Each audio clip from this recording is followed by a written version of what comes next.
So why does a late diagnosis of dyslexia seem and feel so big? So much in society, we still see neurodiversity through the medical model of what is wrong. And when we approach neurodiversity through that lens, it can cause a lot of trauma for individuals because, believe it or not, there's nothing wrong with you. You just process the world differently.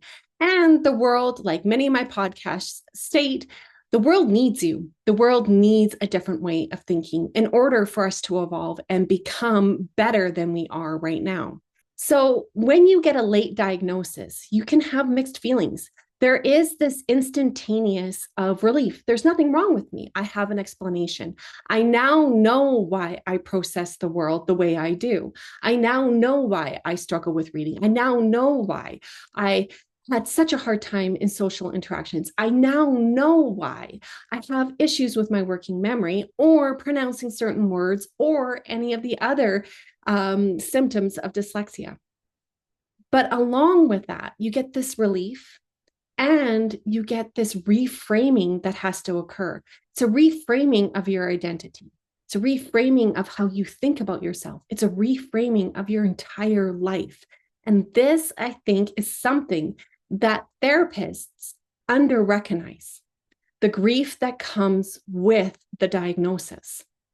I truly think that any recently diagnosed dyslexic needs to go through a trauma awareness of what it means to be dyslexic, of what it means to be you in the world. So with the late diagnosis, what we have is you have to reorganize your memory. You have to reorganize the way people talk to you, spoke to you, thought about you. We get influenced by how others treat us. It's a destabilization within our identity. So instantaneously, as soon as I got my diagnosis, I now had to start checking learning disability.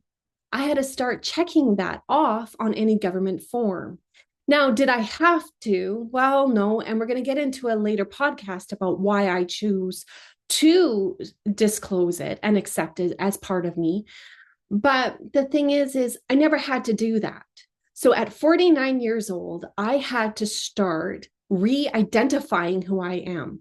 I had to reclassify who I am to the government. It's huge. And this is something that doesn't get talked about enough. It's a nervous system response, is that you can go through a whole processing and realignment of who you are, and it can create crisis within your life because ultimately you thought of yourself one way your whole life, and now you're finding that you're actually something else. And this can cause you to question beyond. It almost becomes an existential crisis. At least it did for me when I first was diagnosed. As much as I had pure actually joy that I got a label because it helped identify and classify my challenges, what it didn't do was help me reframe the way my parents talked to me, my sisters talked to me, teachers talked to me, how people thought of me, the names I was called, the names I called myself, the thought processes I had. It took a long time for me to realize that I'm not stupid, that I'm not intelligent, but that I just have a different way of approaching school-based material. It's a huge reframe. This is something that I offer my clients regularly, is to help them re-identify who they are through a coaching model.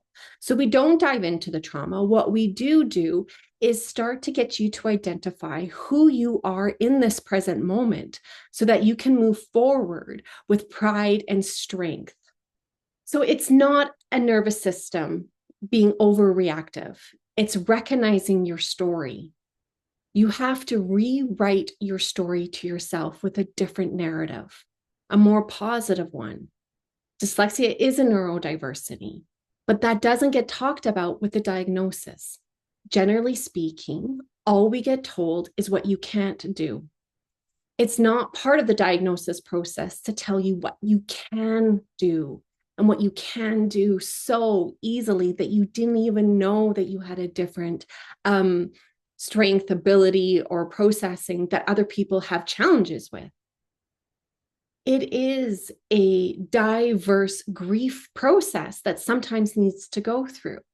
And it's something that's real, and it's something that's concrete, and it's something that is you're able to do is grieve by looking at the joys and the losses that occurred throughout your life without you knowing your diagnosis. So just realize that if you're getting a late diagnosis and you feel like your life has exploded because now you have this different awareness, you're not alone. And what you're experiencing is completely normal.